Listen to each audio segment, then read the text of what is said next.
Hello, everybody. Thank you so much for coming to our event on patents and access to medicine. My name is Izu, and I am the head of innovation for Cambridge. So, as I mentioned, today we'll be talking about patents and access to medicine, focusing on the challenges for our century. Just a quick few words about the Innovation Forum. Uh, we basically are a network, and we try to drive innovation and technology development, and we try to connect innovators, industry leaders, and investors. Um, so we are supported by a network of more than 10,000 people so far, and we try to work on life sciences and health sciences, try to translate those technologies into actual product and services. And one of our main flagship event is called Imagine F, which is an accelerator event slash competition for science-based ventures involved in uh, mainly the life sciences and clean tech as well. So if you want to have a quick look at our event, it's on innoforum.org/accelerator. The deadline is on the 15th of December to apply. So please have a quick look when you are free. So Sumera, without further ado, can you just introduce our first speaker? I'll give the floor to you. Yep, thank you, Yuzu, for the introduction, and welcome everyone to our webinar this evening. We have two really interesting speakers, and I'm very excited to introduce our first speaker, who will be Komal Kala. She is an experienced corporate attorney and policy advisor with global experience. She currently works with the IFPMA and is an expert in international policy and business challenges. She has advised both industry and government on trade and economic implications and is an advocate for collaboration. We're very excited to hear from her. So over to you, Komal. Thank you, Samara. Thank you for having me here. So let me just explain what IFPMA is first, and then I'll explain how we fit into the whole patents and access to medicines debate. IFPMA is the International Federation of Pharmaceutical Manufacturers and Associations.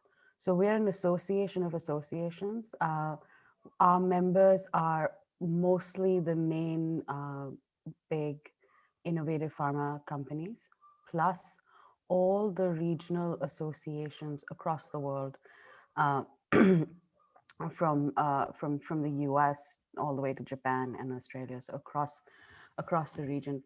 Our focus of our work is usually and normally on multilateral issues, so things that are happening in Geneva or the OECD, G20, G7. In addition to that, Sub-Saharan Africa as well. And what we do is that we deal on global multilateral issues. We advocate on behalf of our members. And then my portfolio in particular focuses on IP and trade and the crossover that it may have with other multilateral organizations such as the WHO, in addition to the WTO and WIPO. And clearly patents fall squarely amongst that. And I want to set my conversation a bit more in the context of what we're going through COVID, and because I think it highlights the debate that we've been having for the last 20 odd years. Normally, intellectual property and access to medicines are seen as polar opposites. Because there is a lot of rhetoric that is out there that says that IP is a barrier to access. I, on the other hand, believe it's quite the opposite. I think intellectual property is the incentive that is provided to innovate, not merely because that is the definition of IP, but it truly is. And you've seen that in the COVID situation where industry has come together, they have collaborated, and within a short period of time, we've seen, either medicines being repurposed, fresh research being done, collaboration being done. Now, all of this has only been possible because of the vast area of R&D, the expertise that one has had, and the incentives that have been provided by governments to companies to take that risk. If you look at COVID, even the manufacturing capacities that the generics are doing or innovative companies are doing, all of this is at risk, which means basically for those who aren't following this debate in detail is that you're setting up a manufacturing capability or you are producing in advance before you even get marketing approval. So you're basically creating stock in on base so that on day one you are ready to go, right? Either to start producing at scale or to some extent even selling. And that is done because of the urgency. And all of this is being done at risk. You run the risk that should your product not get approved, it goes to waste. You can't use that, right? And for that, you not only need expertise, you need the experience, the depth, and the willingness to take that risk. And all of this is underlined by the incentive system that has been provided, one of which is IP, right? Now the question is of access. All right, you've got the medicine. How do you get it to people, right? Again, the medicine is ready. It has to be carried forward. That's a supply chain issue. And what normally happens is people start saying, "Oh, if you get a patent, then I can't supply it because you're the only supplier." What they forget, excuse me, is that there's this entire licensing framework that works together. There's collaboration. If you look in, you've probably heard these words and terms. The WHO, the World Health Organization, has set up what they call the ACT Accelerator, under which one of the verticals is the COVAX facilities, which is the vaccine vertical, where you have historical distributors such as Gavi and CIPI sitting there, right, with member countries discussing supply chain. So not just procurement, but also supply chain and distribution, right? Which is also is happening in therapeutics, which is also happening in distribution, in diagnostics. So this entire, conversation has been highlighted, only goes to show that if we are working together, IP and access to medicines can coexist and should coexist. Now, at the same time, and I'm sure there'll be questions around this, there's a whole conversation that's happening at the World Trade Organization, which talks about waiving all intellectual property rights for the period of the pandemic, right? Um, Again, I think this has been said by several member countries, and we also believe that diluting IP norms, diluting international norms at this stage when there is absolutely no evidence that they've been a barrier, rather they've been an incentive to, look at our libraries, where has the research gone? We looked at the swine flu, we looked at Ebola, we looked at SARS-CoV-1. So all of that. And so we don't see that there is any evidence where it's been a barrier, and that we think that it should not go forward. So, so in parallel, there are a lot of these conversations that are happening. But historically, and even now, even if you look at what the World Intellectual Property Organization, the Director General, put out on World IP Day, it's very clear that we would have not reached where we are without intellectual property. And patents for the healthcare system are one of the critical forms of IP. Not the only, but is one of the critical forms of IP that we use and leverage to make sure that we have enough incentives to innovate and reinvest. So I'll stop there. It's a very broad conversation. So I'm happy to take questions and then sort of get into details. Thank you. Great, thank you so much, Kamal. That's very interesting. I personally never thought of it from that angle, so it was a very interesting view to hear. One question I might start off with is you mentioned the kind of COVID landscape and how patents had helped in kind of innovation. What do you think about the kind of COVAX scheme and how some of the vaccines, especially kind of the Moderna one, Pfizer, have not signed that? Do you think that has any implications for their distribution and access? So again, I want to make sure that you understand there are two very different issues that are going on, right? Patents are something that are filed and become an asset to a company once they're approved, right? For the COVID, as of now, we are not aware of any patents or any intellectual property protection that has formally been filed, right? And the way the patents work is you submit your application, it takes 18 months for, if it's under the WIPO PCT system, it takes 18 months for the search to happen, then it's published, right? We are not aware of anyone as of now filing for a patent. So that's a separate issue. Uh, the second issue that you raised is that of Moderna not being a part of the COVAX, right? Um, look, you every company has a different business model, right? While Moderna may not be a part of the COVAX, right? They are a part of Warp Speed and of have got for their funding from BARDA, which has certain obligations there. Um, and they have already committed to certain amount of supply, right? Uh, which also means that nothing stops them from getting into the COVAX, right? I am not, because they're not our members, I am not aware of their strategy or their thinking, and their independent company. They can do what they think is correct, but there is nothing in the law or provision that stops that. Should the Moderna vaccine go forward, they will not join with COVAX. Also, COVAX is not the only structure that is there. Gavi and CEPI already do exist and have understanding with companies outside the COVAX historically, obviously, because the COVAX is only 10 months old.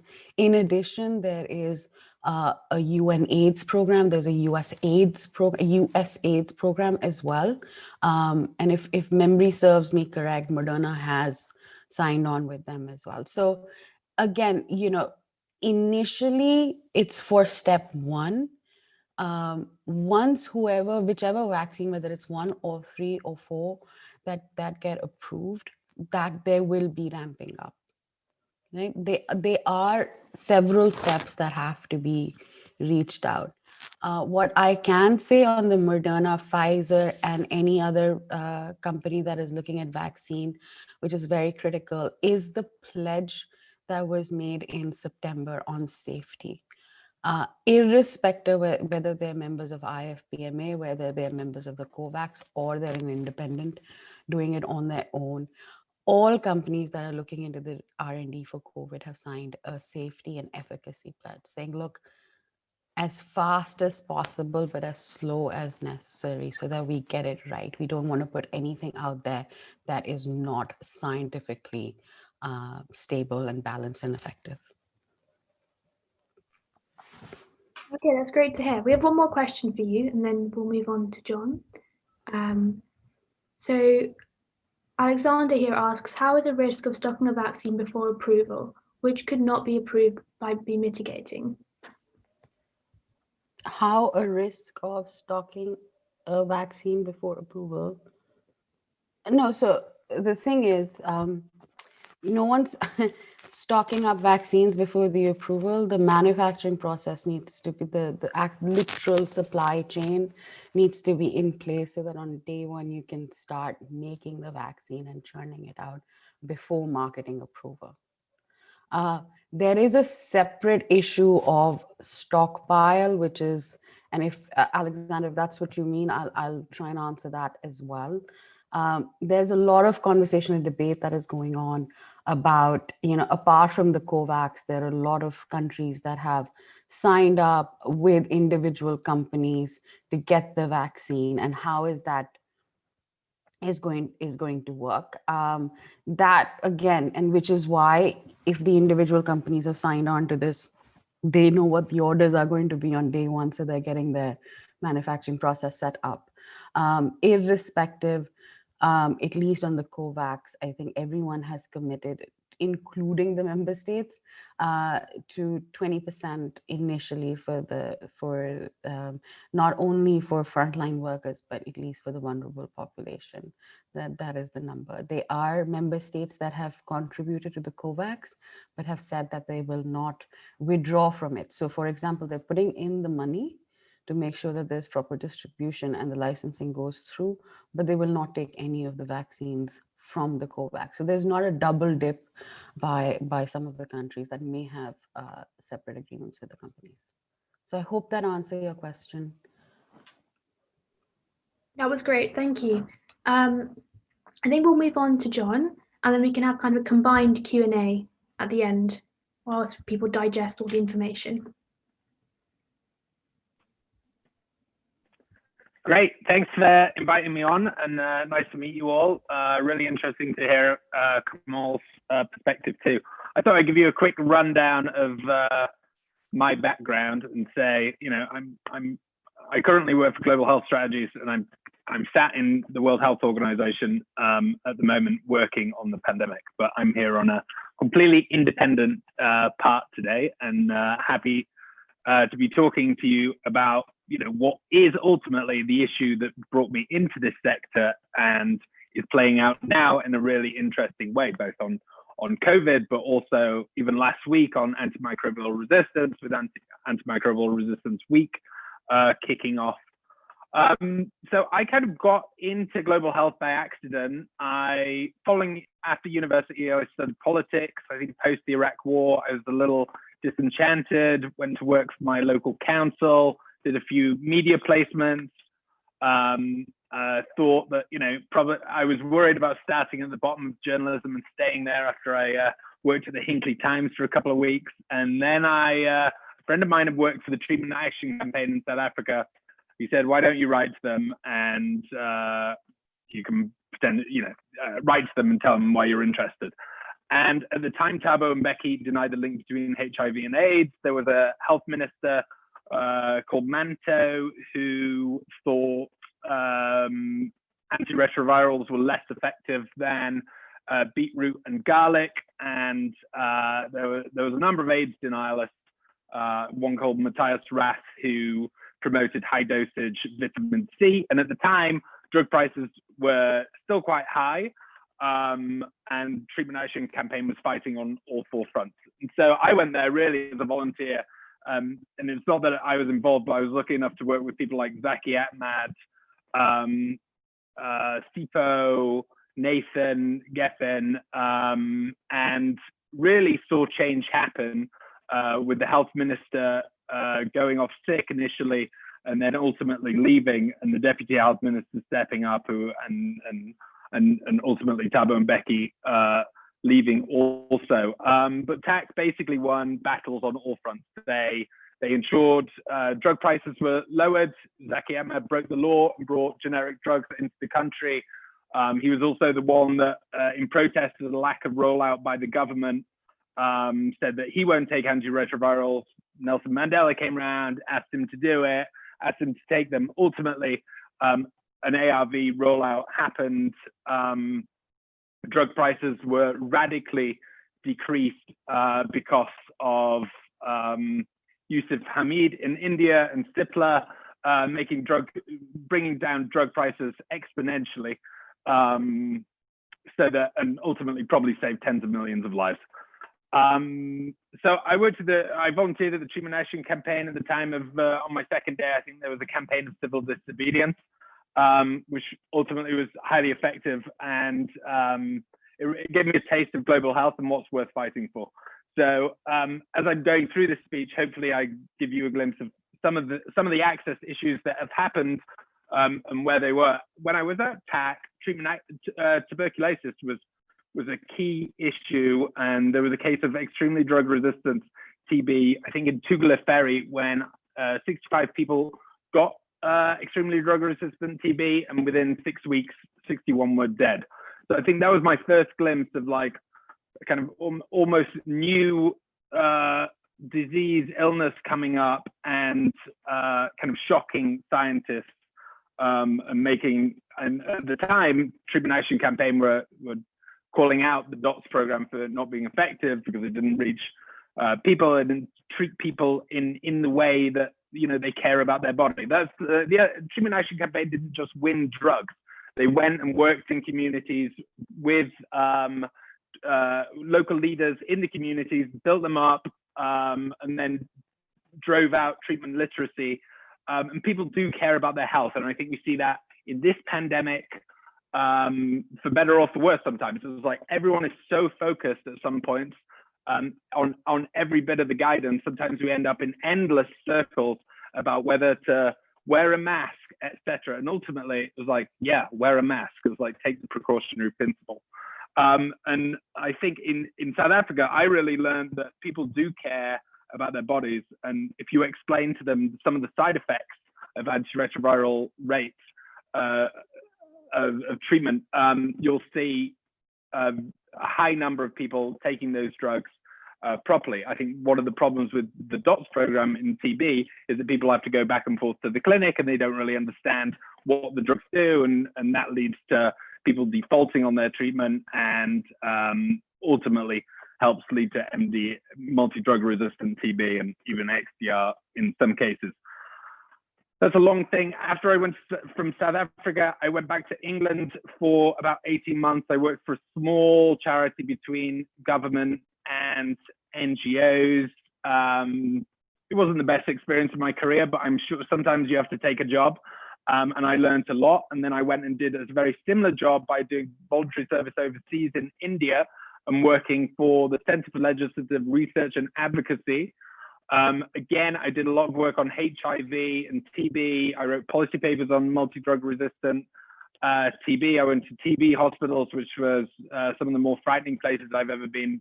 And I think, understanding both HIV in South Africa and TB a bit in India, I guess has informed my view as I've shaped, as I've gone through my career. And yeah, TB was very big in India when I was there. It was like Russia. It was like many of the BRICS countries, actually. Eastern Europe also. And so I worked with parliamentarians and civil society leaders and tried to gel the two. And sometimes the private sector also tried to find common ways of driving both access and innovation where possible. I did that for a year. That was a Youth for Development scheme. I was 25 at the time, or 26 by the time it finished. So I just snuck on, not really youth at the time. Then I joined Save the Children in India. I did a couple of years there. I kind of broadened out from health. We did work on maternal newborn child health, and a lot of the campaign at the time was like, there's so many children under 5 dying from diarrhea, pneumonia, malnutrition. There was a lot of focus on both improving routine immunization and ensuring new vaccines through Gavi were going to be made available. And then after Save the Children in India for a couple of years, I've been in India for 3. So I went to New York and worked at the UN Save the Children office, mainly again on health and humanitarianism. I did that for a year, but it wasn't super access focused. It was more focused on the first 28 days of life, where most children die, and again, under 5 mortality, and then humanitarian challenges. Also at Save the Children in India, I worked on education, emergencies, and child protection. And I think after that, which was a great experience, but I think I'm not, crazy enough to work on emergencies all the time. And I think I always had more of a focus on health, because I think health is a great foundation for setting everything else up. And if we can't deliver health, I think governments aren't doing their job, which I think is why we see governments highly effective in running armies, running police forces. I think it's ludicrous to think governments can't run health systems effectively. And then after a year at Save the Children, I joined Global Health Strategies, which really kind of is set up by a bunch of AIDS activists who aren't that great at business, but are quite good at campaigning. So it was like some gel of that. It's kind of ex-journalists, civil society, some people from the private sector, some people from consulting backgrounds. I think, and so I've been at at GHS for about 8 years. I worked on a range of things. I went back to India for a couple of years. I was really focused on the rollout of pneumococcal and rotavirus vaccines, which again, under Gavi, kind of underscore the importance of Gavi and getting new innovations out to kids that need them. I went back to New York for about 2.5 years. I worked on the UN high-level panel on access to medicine, which really made a number of interesting recommendations. I think it irritated people in the private sector, it irritated people in civil society, one saying that we've gone too far, another saying we've not gone far enough. So maybe it was about right, but it tried to look at the kind of the context of access and innovation, and made a number of, I mean, some of the things that happen in the access and innovation debate are just like Kamal kind of noted it. It's just like played over and over and over again. I was like, we have this debate about patents and access and whether patents help or whether they don't. Ultimately, I think, you know, I think in South Africa, pharmaceutical companies made a huge mistake in AIDS. And I think some have got a lot better. And I think that should be noted. I think giving voluntary licenses to low income countries is good and a good step so that medicines can reach. I think the challenge that we haven't fully got our heads around collectively is what to do in middle income countries where most of the poor people live. And so you might have an India that's developing the most medicines and vaccines in the world, but isn't able to afford those, isn't giving those medicines to their own people. And it's not just about patents, it's about manufacturing, and it's about delivery systems. The report also suggested that when countries try to make compulsory licensing under the TRIPS agreement, they are put under pressure, which I think we all know they are. So it made a recommendation that the WTO should push back on that and actually punish member states that do. It said that countries should spend a percentage of their funds on research and development. And I think part of the challenge is, like, look, we all want innovation. Patents, I think, do drive some innovation, but the system's not fully working. There's too much evergreening. I think I saw a study from 2015 of 6,000 medicines, 78% of them had been tweaked, and so that patents could continue. So I was like, I can be pro-patent, but I was like, there has to be, at some point, I was like, they're being misused. I think antimicrobial resistance is a great precursor to patents. Don't solve all challenges. They aren't. I was like, big pharma's basically stepped aside to produce antibiotics. Many of the startups went bust or are going bust. So I think a couple went bust last year, one for urinary tract infection. I was like, even though the other antibiotics is super old, they actually had a good product, but couldn't make money and went bust. So you end up like not being able to use the innovations that are made. So I think patents are part of it, but I was like, this is a much bigger issue. At the moment, I was in January, I was in Pakistan working on both polio eradication and Pakistan's trying to set up a welfare state system under Imran Khan. So I was working with some people out there. I saw the Lancet piece that came out on the 23rd of January that talks about the reproduction rate of, it wasn't even called COVID then, of the novel coronavirus, and I think it was between 2 and 3.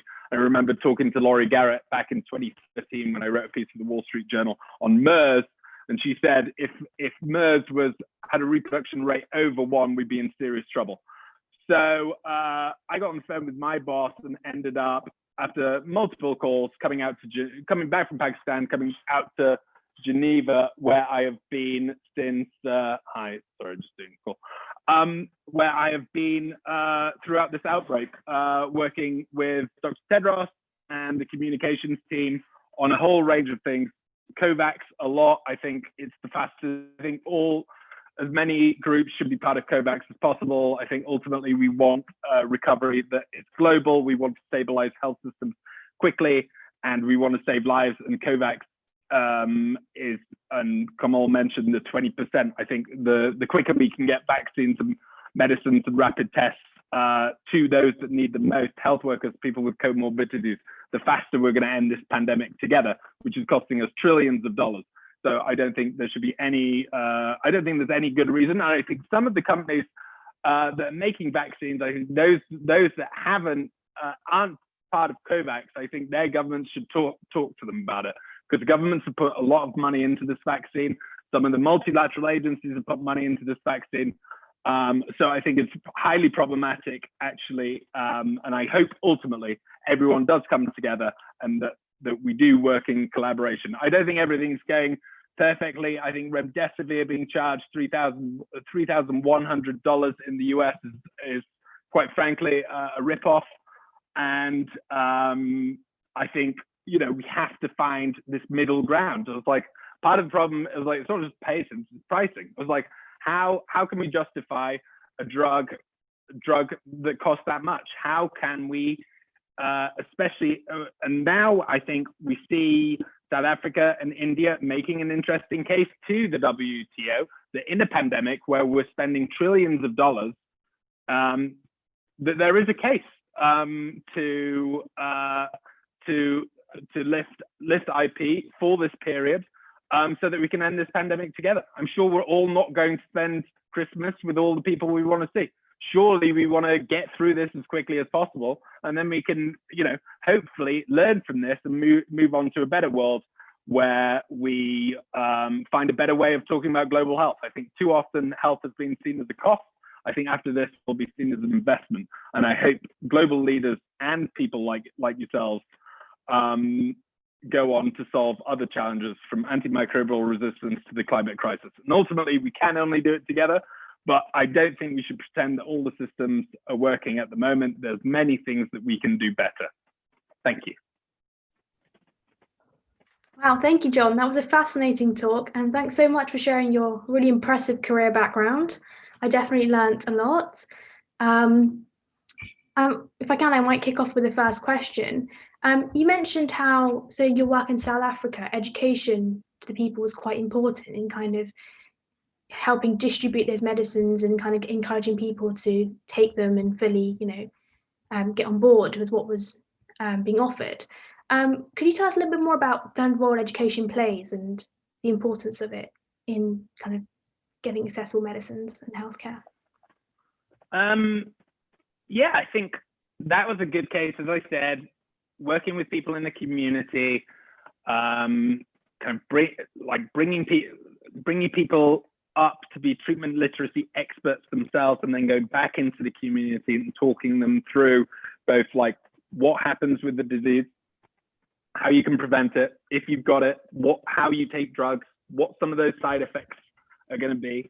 And I think it's especially important then because high dosage vitamin C also had some similar side effects as ARVs.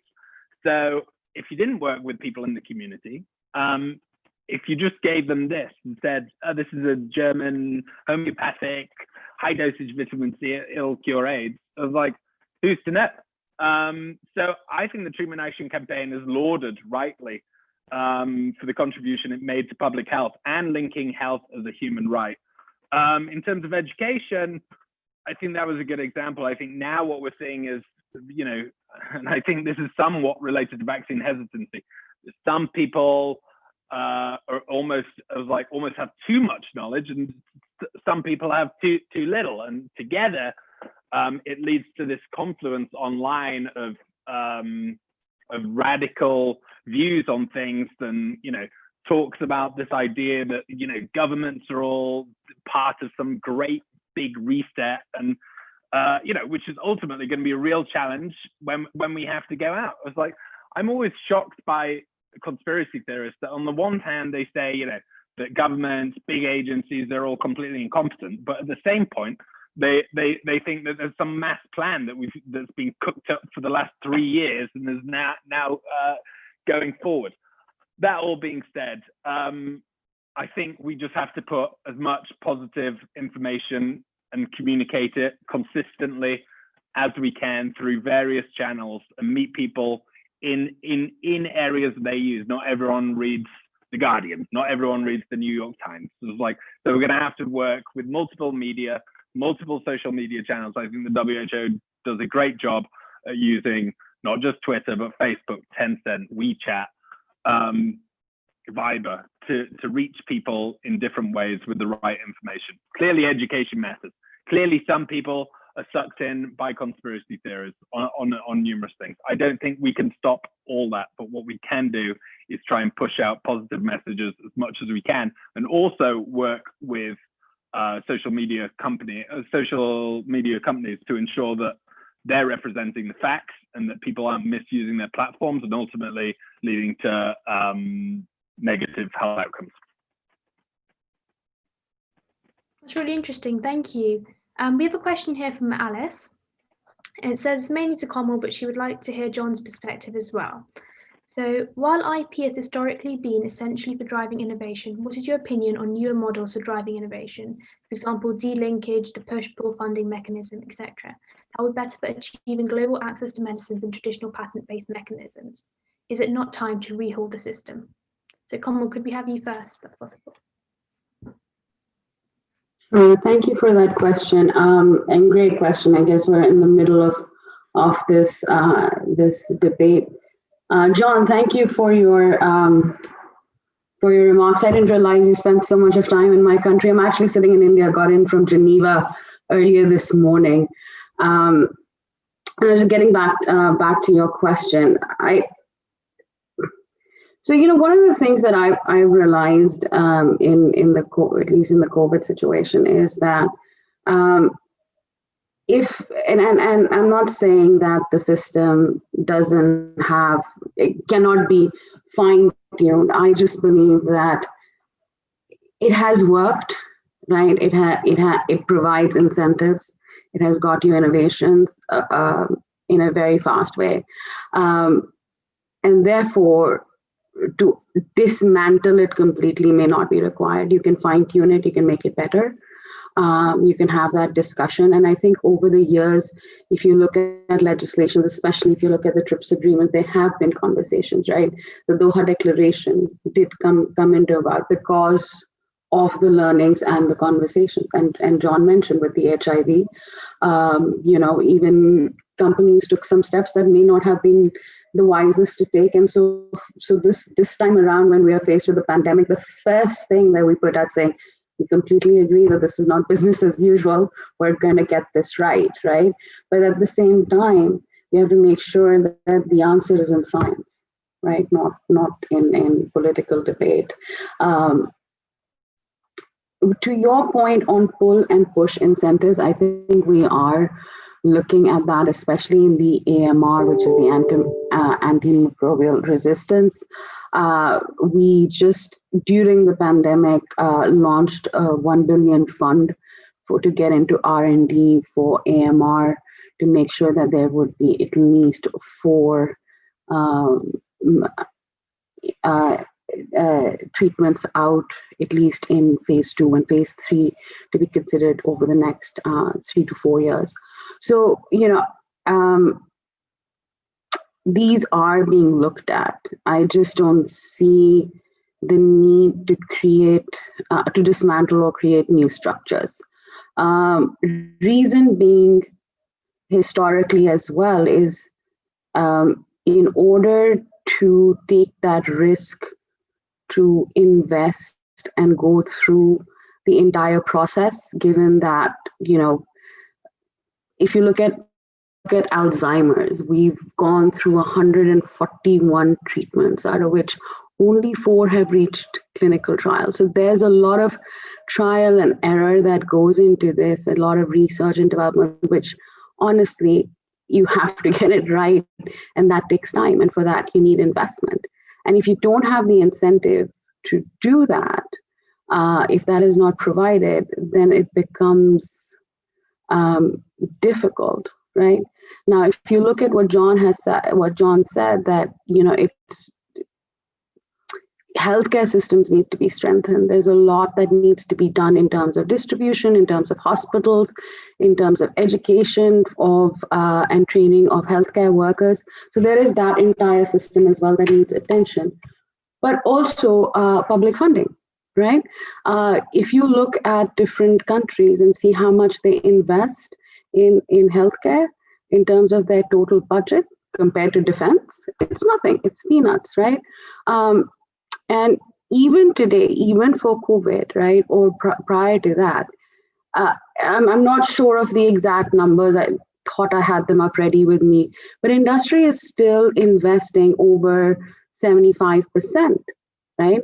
And so it falls to the private sector to take that risk. And the assurance that you give to the private sector is that, look, yes, please take that risk, whether it's 75%, or if you go the Pfizer route, it's completely 100% for their vaccines for COVID, where they've taken the risk completely on themselves, is that for a limited term, we will give you some protection that will make sure that you can recuperate some of the cost, right? I also should mention that when you look at the IP landscape, it is just not patents. There are other ways to protect intellectual property as well, right?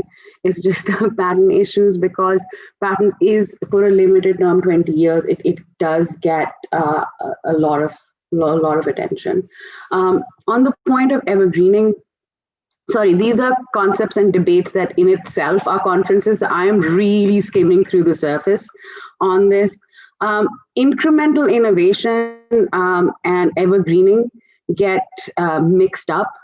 I think they are two different concepts which need to be very carefully figured out. And I'm really glad that John said that, you know, both sides have to come together and work on this. It's you know, you can't just listen to one side. So I'm really glad that that balanced message has gone through. Incremental innovation is when there is a patentable, you know, a step up that in and of itself can be patentable and meets that criteria of novelty, non-obviousness, and industrial application. Evergreening, to my mind, is the same thing that is patented again. It's basically, you know, you dress it up in a different way. And unfortunately, a lot of times these two get conflated. And when they get conflated is when it makes it to the news, right? And which is why you see the debate being rolled out. Unfortunately, the lawyers, the judges, and the patent office people are not the experts which the scientists are, and they do not, unfortunately, speak the same language. And so a lot gets lost in translation. So again, if the two are not being conflated, we would completely agree that the patent term is for 20 years, after which it stops, right? And that's it, because it's lost its novelty. But if there is an incremental innovation on it, which in of itself is capable of being patented, then as per patent laws, sure, it should get patented. So, I mean, that's me putting on my lawyer hat for a second and saying, look, the law provides it, and I think it's correct. I just think that if you take away an incentive system in this day and age, when it is so difficult, you know, to get medicines fast, and I think COVID has shown that if you get all stakeholders to work together, right, without them mudslinging at each other, if everyone looks at their responsibilities, government, civil society, industry, right, and you have a balanced incentive system, you will get medicines out and you will have vaccines and drugs out. And I think that at least that has sort of, there's a hint of that in the ACT Accelerator, in the COVAX. Again, we're not there and it's not perfect, right? And hopefully, knock on wood, we should have a vaccine really soon. But you know, I think that message should not get lost in this very important learning of the pandemic. So not overhaul the system, but to make it better would be my very short answer to that question. Amazing. Thank you so much, Kamal. John, would it be possible for you to provide perspective? Just to jump in. I agree with a lot of some of Kamal's points there. I think she has a point on evergreening. I guess you can get in the minutiae of, like, if you change a regimen from twice a day to once a day, is that actual innovation? Or it might have very much a benefit to patients, but is that actually an innovation that you can, I guess, as like it depends where you're sat on the side of the debate. I think I was also going to talk about AMR in terms of de-linkage. I think we have to do something, and it was like the current model doesn't work. So I think, you know, whether it's prizes, whether it's a bit like Gavi does and makes a you know, an agreement that if you do come up with something that's innovative and effective, that there's a guarantee of so much of supply will be taken, so that, you know, these companies that have made effective antibiotics or fungals, microbials, I guess, is why they use the term as an all-encompassing. But I don't think my mum knows what antimicrobials are, but she does know what antibiotics are.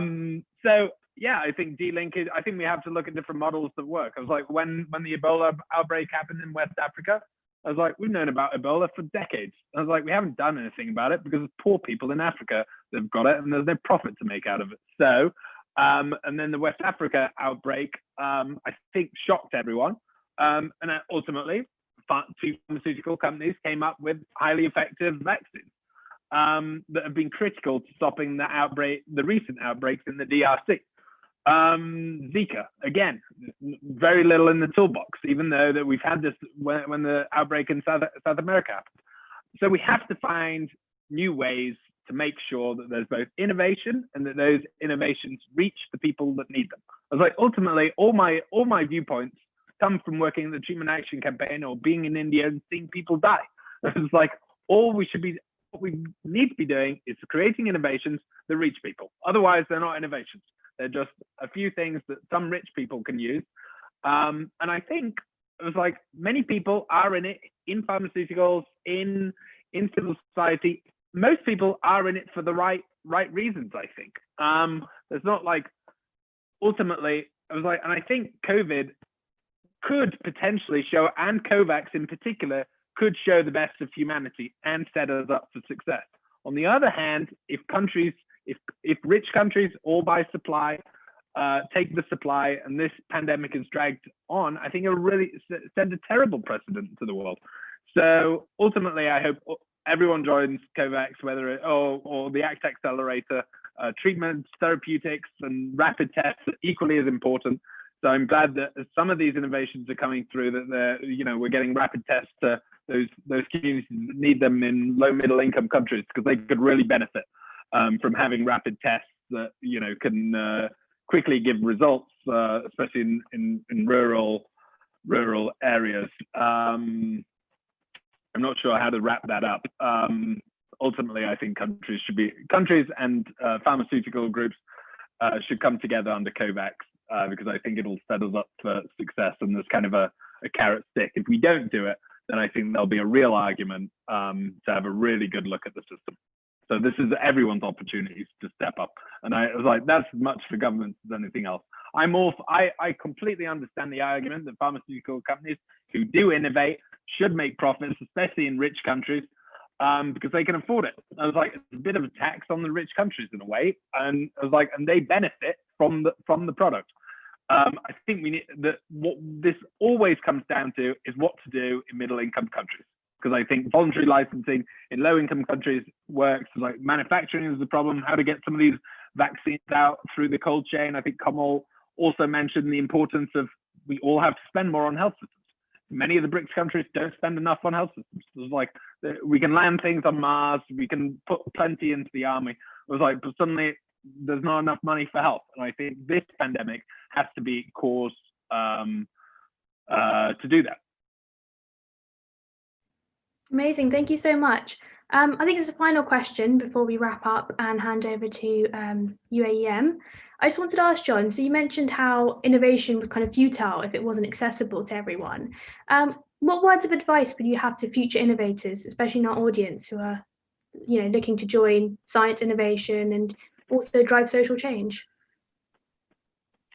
Well, I think it'll get really interesting. I think in cancer drugs, as we kind of go more into biomedical treatments for things, and we get tailored approaches for individuals, start to see, at some astronomical costs.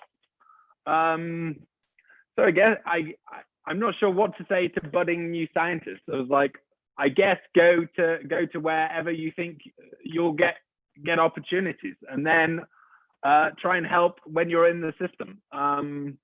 Ultimately, I think the scientists in AstraZeneca have done an amazing thing. They've got a vaccine for a pandemic that can be is at best 90%. I was like, which can be delivered around the world. That's an incredible thing. Those scientists who've dedicated their lives to this and have probably worked for the last 10 months around the clock to make it happen. That's a real game changer, not just in terms of lives that will save from COVID, but in terms of all the lives that are lost from other things, from health systems breaking down and the mental health trauma many people have faced during this pandemic. I think, there's lots of opportunity. Try and go into things that, are underserved, I think. And there are companies, there's a company that makes tests and has developed many more focused on low middle income countries. So I guess, as well as science, we need to work out the systems.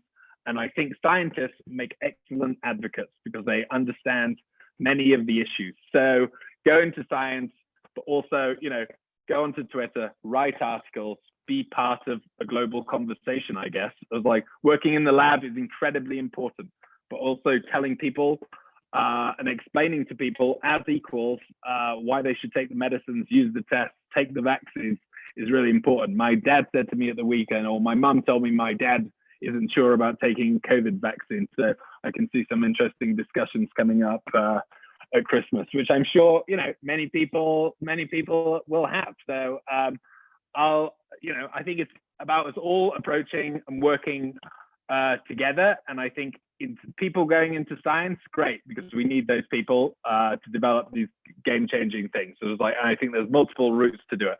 Some with government, some with private sector. But ultimately, if we're not all striving for the same thing, we're not going to get the results we want.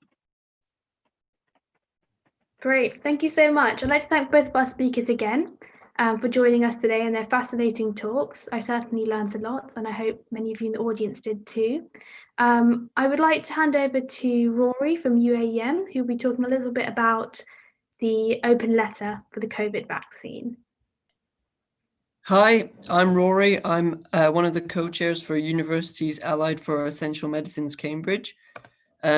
So UAEM are mainly focused, they're a kind of global student-led organization mainly focused on trying to get universities to contribute to increasing access to medicines over the globe.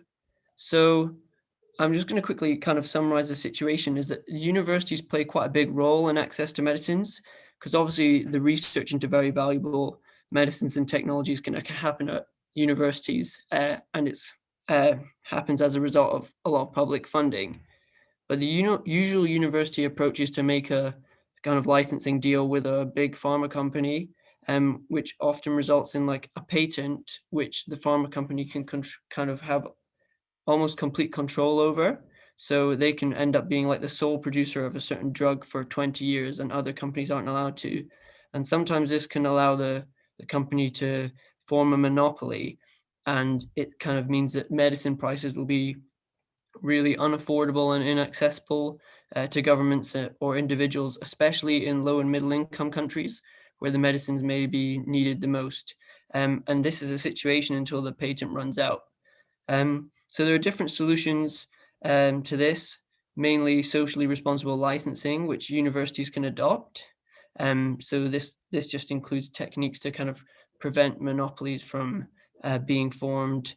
There can also be like conditions put on the license, and they can try and encourage things such as patent pools, which is a kind of mechanism of allowing multiple companies to produce the same drug and then compete with each other to drive the prices down. And these techniques can sometimes make the prices like as low as 5 or 10% of what they would have been under a pharmaceutical company monopoly. So that's happened a lot in the past with regards to a lot of different illnesses and the related treatments. And it's exactly the same situation at the moment with COVID-19. So a lot of public funding from different countries is contributing to many different like vaccine or diagnostic or treatment development projects all over the world. So the ideal situation would be global collaboration. For example, as soon as a successful vaccine is produced, you'd think it would be great for it to be, well, it has been produced now, but ideally it would just be produced all over the world and given to everybody to end the pandemic. But the current situation means that there's like a lot of risk that the university deals made with pharmaceutical companies mean that the patents will be formed and they'll pretty much prioritize supply of the vaccine to certain countries, particularly in the global north, like the UK and the US, because this will provide pharmaceutical companies with more money. Generally, we kind of believe this isn't very fair because obviously public funding over the globe means that everyone should have access to these medicines, and really like country of residence or your socioeconomic status shouldn't determine the level of access to medicines you have. And also everyone really has the right to kind of benefit from science. So yeah, current solutions to this, potential solutions include the WHO COVID pool, which I think has been mentioned earlier tonight. And that is something that countries and companies and I think universities can sign up to as well. So in Cambridge, generally Cambridge's research licensing policies aren't really considered to be very helpful with regards to access to medicines, especially compared to other universities. So a study, the University Global Health Research League table has given Cambridge a ranking of a C-, which isn't very good. I'll send a link to the Zoom chat and this provides more details about Cambridge and how they're like kind of not really helping with access to medicines. I mean, especially in comparison to Oxford, for example, which has an A+, it kind of shows that there is room for Cambridge to improve. So some of the problems with Cambridge's licensing include like no proper public commitment to improving access or affordability, and they also have a tendency not to respond to freedom of information requests. So Cambridge, for this pandemic, they've received millions of pounds of public funding for COVID research. This includes 3 projects, a treatment for severe COVID, a diagnostic tool, and an app. So the university do offer, or they've said they do offer some sort of kind of open publication of research regarding life-saving research or research related to the pandemic. However, kind of like they don't make this exactly clear what kind of research will come under this, and they kind of have a lack of transparency with regards to what they're referring to. Also, there aren't really any policies to ensure prevention of kind of excessive profits for pharmaceutical companies at the expense of access. So our open letter, in summary, it makes 5 requests. Mainly, we want the university to support global collaboration to improve global capacity for the production of health technologies. We would like the university to publicly commit to socially responsible licensing in order to improve access to medicines. We would like the university to improve their transparency with regards to licensing and intellectual property, and also to improve their transparency with regards to clinical trials. And finally, we'd also like them to enforce measures to monitor these implementations. Overall, we're hoping that any action that we manage to kind of achieve during this pandemic can influence the university's future approach to access to medicines. That would be ideal. So I'll send the link to the open letter to the Zoom chat. And if you're interested, it would be great if you could have a read through it and sign it if you feel like doing that. And yeah, if you've got any questions about it, feel free to message UAM Cambridge on social media. Thank you very much for letting me speak. Thanks.